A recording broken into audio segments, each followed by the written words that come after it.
महिन्यातला पहिला शुक्रवार आणि वैभव लक्ष्मी व्रताची सुरुवात. आता हे व्रत आहे ना तर आपल्याला प्रदोष काळामध्ये करावं लागतं, पण दिवसा मला ना एक ब्लाऊज शिवून द्यायचं होतं. अर्जंट ब्लाऊज होता म्हणून म्हणलं चला पटकन शिवून घेते.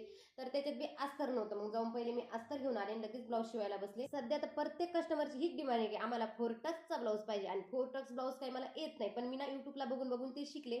2-4 ब्लाऊज शिवले आणि मग आता त्यानंतर मला छान ब्लाऊज जमायला लागले 4 टक्सचे सुद्धा.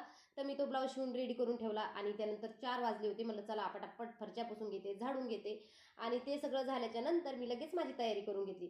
त्यानंतर मी लगेच प्रसादाची खीर बनवायला घेतली होती, आणि खीर ना मी आज तांदळाची बनणार आहे. प्रत्येक शुक्रवारी मी प्रसादाला खीरच बनवते, कधी तांदळाची बनवते, कधी शेवयाची, तर कधी रव्याची सुद्धा बनवत असते.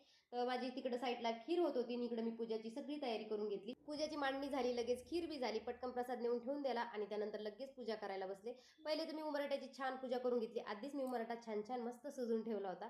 उंबरठ्याची पूजा झाली, त्यानंतर घरातल्या देवाची सुद्धा पूजा करून घेतली आणि त्यानंतर लगेच पोथी वाचायला बसले, आणि त्यानंतर लगेच आरती गिरती झाली. आणि तेवढ्यात दशामाताची एक ठिकाणची आरती झाली होती, पण दुसऱ्या ठिकाणी मी गेले होते आरती करण्यासाठी. तिकडे दशामाताचा छान आशीर्वाद घेतला. त्यानंतर दुसऱ्या ठिकाणी सुद्धा मी आरतीला जाऊन आले. आज मी बिना कांदा लसूणची भाजी बनवत असते, त्याच्यामुळे मी तर राजमा बनवून घेतला. आणि चला तर सर्वांना बाय, श्री स्वामी समर्थ. परत भेटूया पुढच्या व्हिडिओमध्ये.